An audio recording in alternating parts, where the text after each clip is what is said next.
I'm John Wilson. Welcome to Owned and Operated. Twice a week, we talk about home service businesses, and if you're a home service entrepreneur, then this is going to be the show for you. We talk about our own business in residential plumbing, HVAC, and electric, and we also talk about business models that we just find interesting. Let's get into it.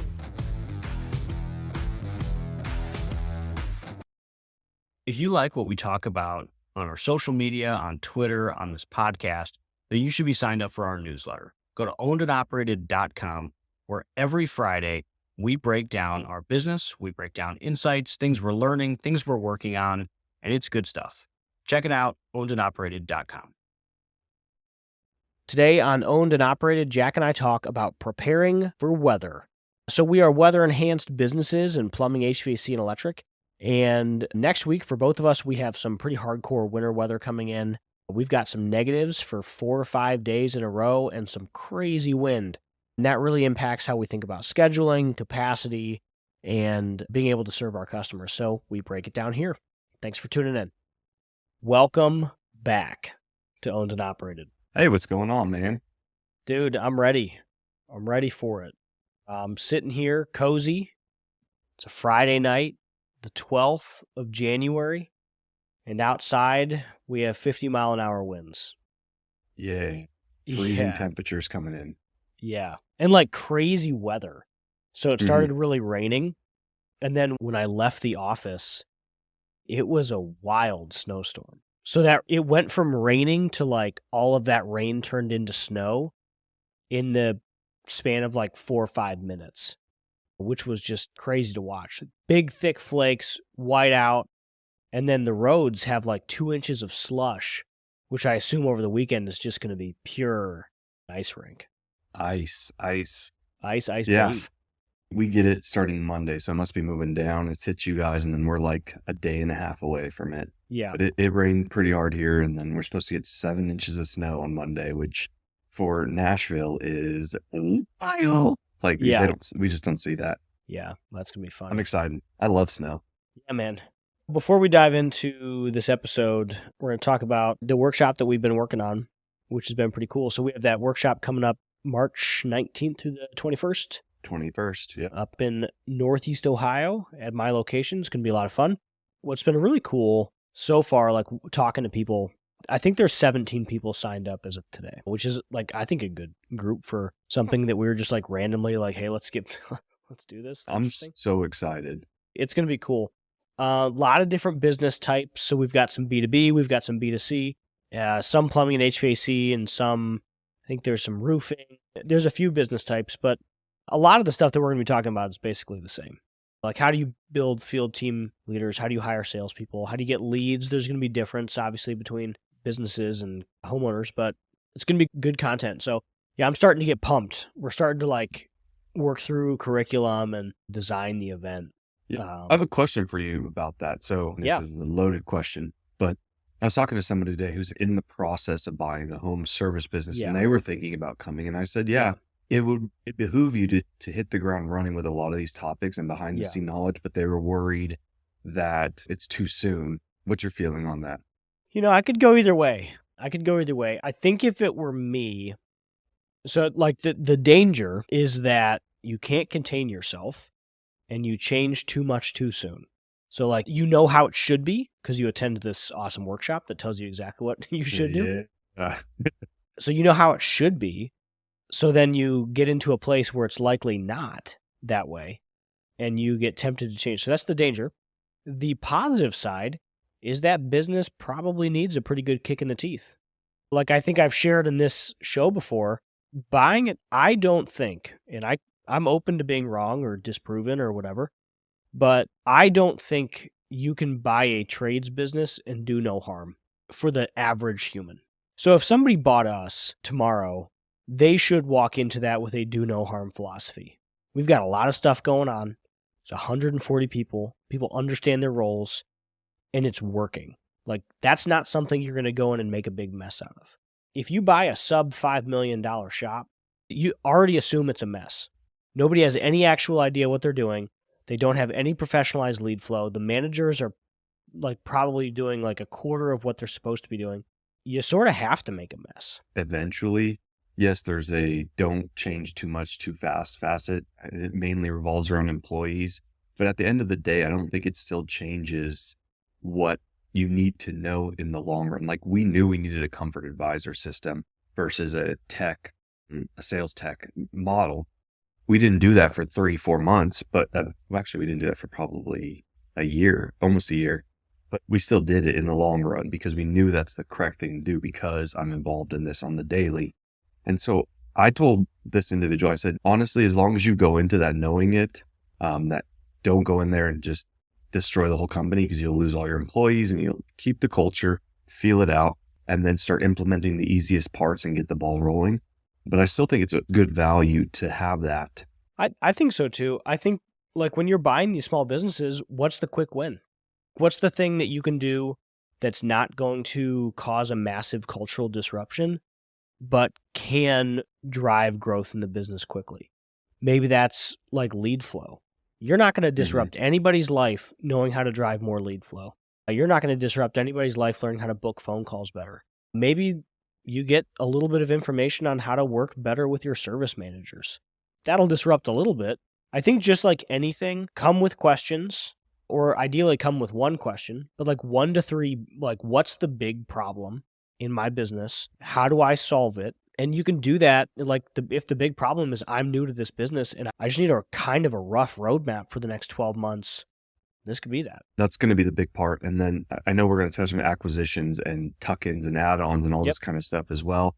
That's all applicable too. So if you are in that stage and you're thinking about potentially coming, you're under LOI, maybe you're starting work on drafts of APA, I'd say do it. I think we've all been there. And I wish I had this looking back at that point. Gives clarity. I think that's what this is all about. I was just on a show, Millennial Investing, the other day, and he asked, like, most of our time that we talked was about my actual job. And then he's like, so what are you doing over there with owned and operated and this workshop thing? And I'm like, here's what we're doing. Like, I wish I had this information when I was $2, $3, $4 million a year. Like, that would have been super helpful. It would have shortened my learning curve. And like when I was doing this, when I was that size, I didn't really know anyone else in the industry. And Twitter was a really big unlock for me, just meeting other people that were doing this. Like I had never met another person buying plumbing and HVAC companies. And by the time I joined Twitter, I'd already been doing it for 5 years. Like that was it. As far as I knew, this was like the weirdest thing in the world that this was happening. And then I get on Twitter and it's like the coolest thing ever to people on Twitter. That's so wild to me still to this day. Yeah, like I was 5 years deep. Businesses before anyone, like you didn't have any help. I don't know where I would be without this community. Seriously. First off, I wouldn't have bought a business.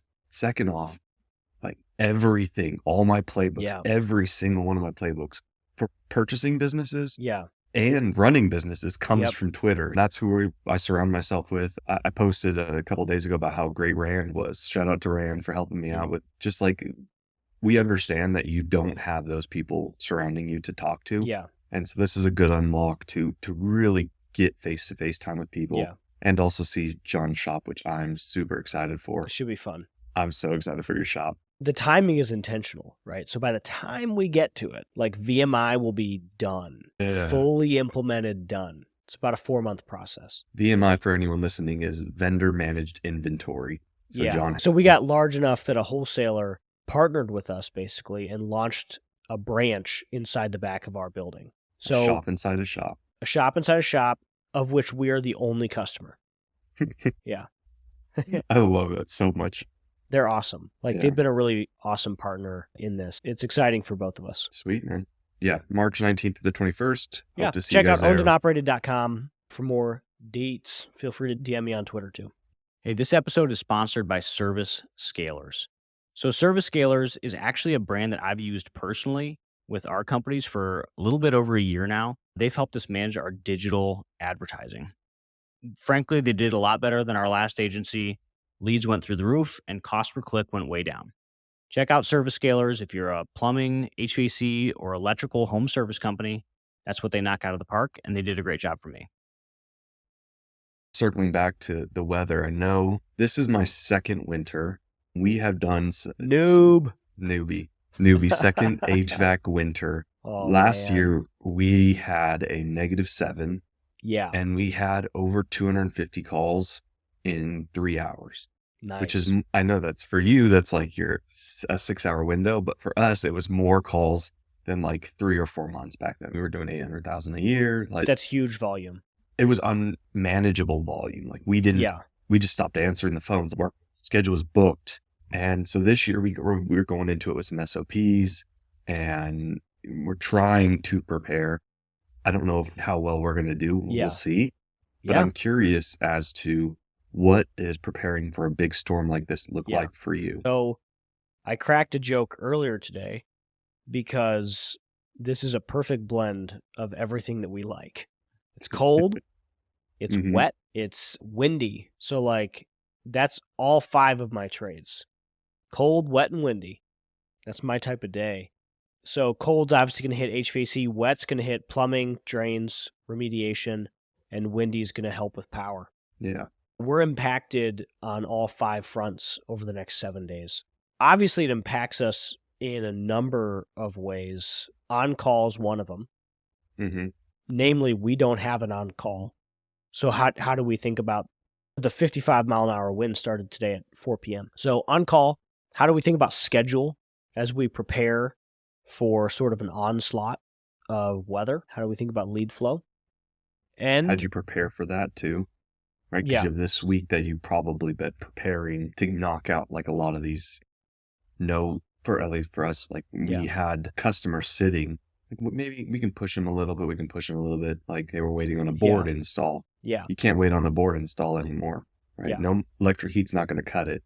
There's a perfect preparation too in that schedule, right? Yep. On-call, schedule prep, and capacity. How are we going to think about capacity? Those are the 3 big ways that we think about this. And I'll say for anyone listening, this is our first time, I'd say, being as roughly prepared as I think we're going to be. And it's really like, I think it's a team maturity thing. The team is starting to really fire on all cylinders together, which I can like barely explain how cool that is to have like fully loaded departments actually working. I don't know. Sometimes I'm just like, pinch me. Like our marketing team has like 8 people now, and like that 7 months ago I didn't have a marketing team, and now they're driving very real results for our business. It's just crazy. So we had to sort of get like full company alignment around how we're going to handle this. So we have full company alignment around every day. Like every day we're going to come in and we're going to run this many calls. We're going to aim at this much revenue. Our average ticket's going to be this. Our conversion is going to be this. We're going to expect to sell this many clubs, this many reviews. And we're going to know that we're going to set up tomorrow for success. That's what we're on alignment now. And for the most part, that's great until it comes to weather. In extreme weather events, we're a weather-enhanced business, so we have to change the rules a little bit. So the first one's on-call. We don't have on-call. We have optional on-call, basically. So we have some guys that work on the weekends. They take calls if they want them, essentially, like water heaters or Items that are worth going out for. pretty much. So like we've done 2 to 5 water heaters a weekend for a year and a half. So we always have done them. And that's really what alerted us to launching weekends. And now we have people on shifts on the weekends too, but it's not going to be enough this weekend. So we basically opened it up and said like, hey, we're going to have some no powers. We're going to have some no heats. We're going to have some no hot waters. If you want it, come get it. Now, we have to set them up. We have to build capacity inside Service Titan. We have to make sure that our call center knows that they're available. This isn't like, yeah, Jimmy's, down half to... in, half out. Yeah, but it's optional. It's optional. Still optional. I told everyone, I said mandatory on call. Well, see, it's optional, but the company's big enough that someone's going to take it. It's like, hey, do you want 20 grand of sales for the weekend? I guess the better question is like on your average team size, say if you have different teams, Yeah. each area, how many of them took you up on that? And No, we only you see needed an 1 or increase? 2 above the shift. So we have like 7 people working this weekend. It's not that much. Like compared to total headcount, it's not that much. And we're also in a weird time where like, I've talked about this on the show, but we're launching weekends. That's taken every bit of 45 days for us. We're multi-trade, multi-discipline. It's not like we're just plumbing or just HVAC where I can just like load guys down. Like I have to get 2 electricians. I have to get 2 HVAC, 2 plumbers. Then you have to get a call center. Then you have to get dispatch. So it's a 12 to 15 person hiring round to fill this out. It'll take 90 days from start of the idea back in November to completion in February. So we opened it up. So we got everyone, we trained, we opened up their capacity on Service Titan, which is just like, yes, you can schedule for them. And then we taught our call center, the after hours and the weekend call center, how to schedule on them and what priorities they could put on those technicians. So that's the first big one, is literally, do you have the people to do it? Or on the weekend. Weekday, we'll talk about that. The second one is the schedule.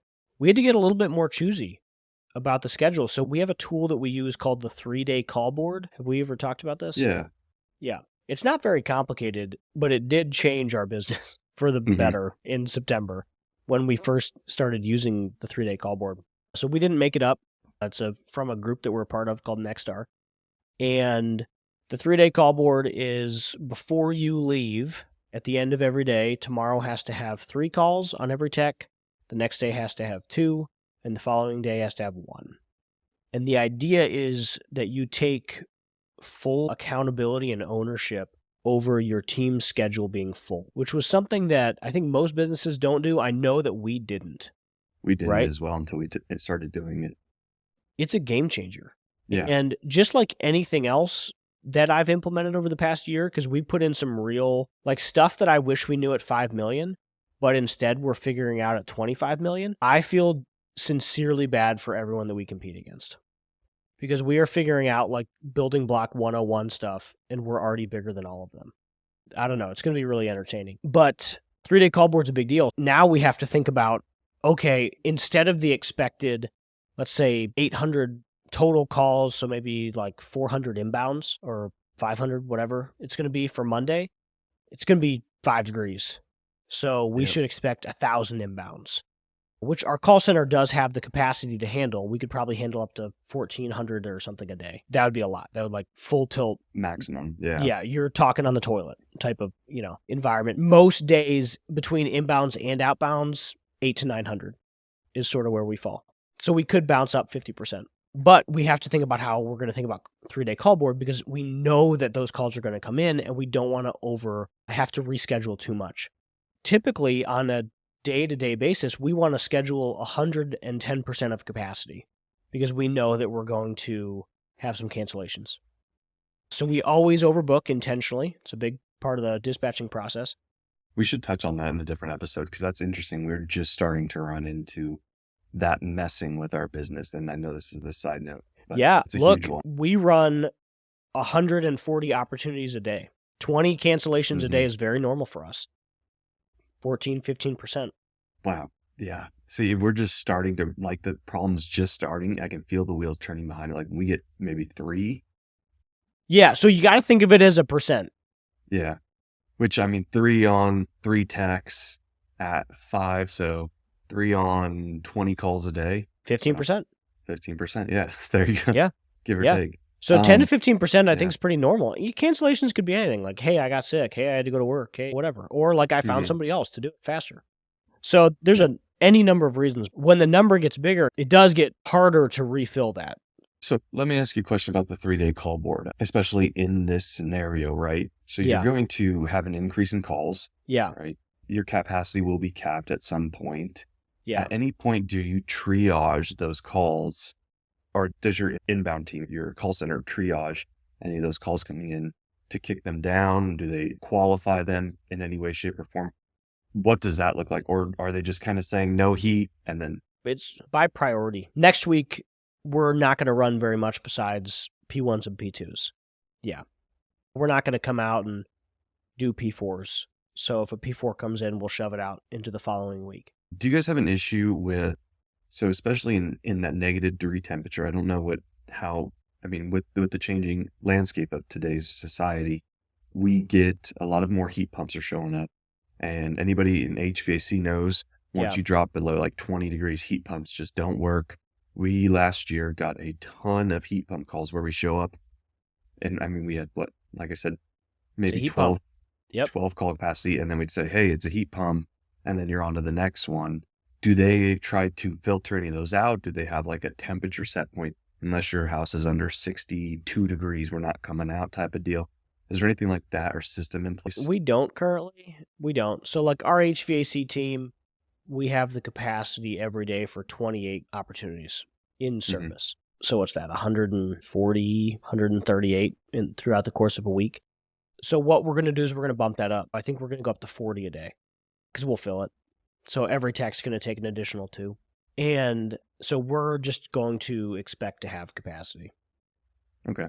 So you're just going to increase the capacity to try and filter out those quick calls like, hey, I can get to the next one. I have an extra 2 in there. Yeah, so our techs have been, that was the next one. The third one is like capacity in and of itself. Can you stretch it? You can. For HVAC, this is the game. Like, hey, it's game time. It's game week. It's 0 degrees. It's negatives. Like, yeah, this is going to be it. You guys don't have on call. You have a great situation here. You're going to work extra this week. Yeah, that's what we did is, like I was saying, it's interesting. So we've hit all 3 of those. We on schedule, we went ahead and we on call. We went ahead and we made all of everyone else on call. We just had to. We're so small that the volume that's going to come in, we need the extra help. Service managers on call, even I'm on call. We've talked about before. I've ran before, I'll run again. Then we move into scheduling. We're stretching like yourself in capacity. We're cutting the 3-day call board, and we moved all the maintenances out, moved all the non-essentials like duct cleanings out past that time frame. And then the last bit that we did is, which I'm curious if your team had done anything like this, ordering. We did like a special order. We made sure, I mean, I guess you don't because you have the VMI. We ordered extra gas valves, pressure switches, everything. We restocked all the trucks. We stocked all the trucks with some temporary heaters, 4 temporary heaters each truck, so that if there was a part out or something that we can lend a heater. Do you guys lend heaters? We do. And we were not as dedicated about parts as you were. We should have been. Yeah, I think mine comes from trauma from last year. -7, man. It is cold. My ears, I got a big old bald head. It freezes out there. Yeah. But still, we run into boards and things that we just can't fix Yeah. on site. So we drop heaters for people and then try to get back to them that week. It will be interesting though, because last year kind of did a V for us. It like 20, -7, 15, 20 again. Yeah. This week, this one looks like it's going to be -2008. So it's like it's stretched this week, this year. So it'll be interesting. Yeah, I mean, more freezes. Yeah. And we plumbing this year, so I have no idea. I call my plumber freaking out saying, can you please get everything in line for this? Because I don't know what I don't. Yeah.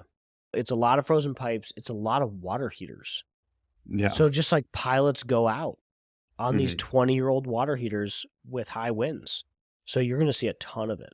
So excited. It's fun. It is going to be interesting. But the team really rallied going into the weekend, and everyone's excited and ready to serve our customers. We're ready to go. Is there anything I'm missing?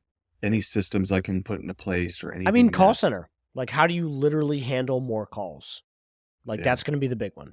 Yeah, we've already hired another. Speaking of call center, for anyone, John and my ongoing joke is the 90-day call center flip. He said, Jack, you need to always be hiring for call center. And I am now always hiring for call center because we had one, we brought someone in for 3 weeks. It didn't work out. We already had someone ready to go from previous interviews who just started again because of the 90-day call center flip rule. Man, I just want my Bertha or my Betty, who's been there 20 years. Why can't I get a few of those? Well, see, the problem is that those are terrible at their job. So, like, you have to have absolutely zero accountability. And then I can have one. Then you can have a 20-year employee who will walk all over you every day. That's right. They're all working the same OT. So we stretched the hours. So we have like a nighttime CSR and a daytime CSR dispatcher. Both hours they're on 8s that overlap slightly. That overlap is bigger to a 10-hour schedule. So that during those times they can both flex. Sounds like you guys are ready to roll. We're going to run it. My true only worry is that at the end of the day, all of our employees, because of the areas that we live in, is a very affluent area. Yeah. Most of the employees live about 30, 45 minutes out. So my big worry going into this year is road conditions and two-wheel drive vans. And I don't know how we'll see how that goes. Yeah. How do you handle that? It depends on the year. We've had a couple weird snowstorms in the past few years where we've shut the business down, which is like, nowadays, That's $100,000. Yeah. That's so much money. So it's real hard to make that decision. Yeah, because like every day is $100,000. I really don't know. It's like you pray it doesn't happen, but like last year we got 18 inches overnight. Mm-hmm. So like we would have spent more in tow trucks than we would have made. So that's where our hope is that they say 7, we get 1, Yeah, and that yeah. we can actually, get there and do it. But yeah, we it's shall see. it's a hard thing to stomach. What do you do with the phone lines? Do you just shut them down, or what's that procedure look Call like? takers work remote. They work remote. They take calls. They say, hey, we can't get any texts on the road due to the snow. Yep. Sorry. Yeah, We'll but put you so on like tomorrow. in our defense for these days that I'm referencing, the entire city shut down. Everybody. Yeah. Yeah, like the entire city was homebound. Mhm. Like we weren't equipped. The city wasn't equipped to get 18 inches. It actually turned into like a whole thing because they had these contracts to clean the highways before they cleaned the city streets. The city completely shut down. No one could do anything for multiple days because they weren't bothering to touch the streets. They were only doing the highways. It became like a whole drama. Sweet. Yep. All right, so we are weather enhanced. So we adjust our on-call. We mess with our 3-day call board to make sure that we have open schedule, and we increase our available capacity per day to handle the increased load. And prepare parts. Oh, and prepare parts. We parts, didn't do that parts. very well this year, but you sound like You have a V. VMI. If you need gas valves, they're in your shop. Like, you have to go buy them. They're Yeah. not on the trucks, but they're there. For us, it's like 30 minutes, 45 minutes up a highway in those conditions to go grab them. Not to cut you some slack. You're welcome. Either way. Thank you. Thank you. But yeah, so those are the big ones. Look, as this comes out, try to kill it. That December of 22, Mhm. like -7 thing, that kept businesses busy through the end of January. I bet. We did remediation work, lots of remediation work, Yeah. where pipes busted in people's houses and they Yep. need all new HVAC. We probably had 4 jobs that were like Oh yeah, that. it's a thing. Full- This type of weather it's perfect timing for us because February we usually slow down. So this is going to keep Mhm. us rolling into February. That's what I told the team, and so that's why they're all cool with on call, and let's do it. I'm excited. We'll keep everyone updated, and maybe we'll come back after in 2 weeks and touch on this horror stories. I want to just share numbers. I want to be like, here's our calls. Here's actually what happened. Like if we break, it's not many days that we break 1,000 calls a day. We're roughly at like 3,000 to 4,000 a week, depending on the week. It's kind of weird because we've had holidays for the past couple of weeks. But like 5,000 a week that'd be a good time. My yearly call volume. Yeah, I mean calls and No, I know. I'm there's messing a lot around, but- going on with calls. But yeah, we can share some of the stats now that we can actually track them better to a service time this year. We didn't have them last year, so Yeah, we'll actually be able to see that incoming flow and run those reports, which will be exciting. heck yeah. Yeah, we'll touch them on the back end. Cool. All right, everybody, stay warm. Serve your customers. Thanks for tuning in. Thanks for tuning in to Owned and Operated, the podcast for home service entrepreneurs. If you enjoyed today's episode, please hit the like button and subscribe to the podcast. If you have any questions or topics you'd like us to cover, feel free to reach out. You can find me on Twitter at @WilsonCompanies. I'll see you next time.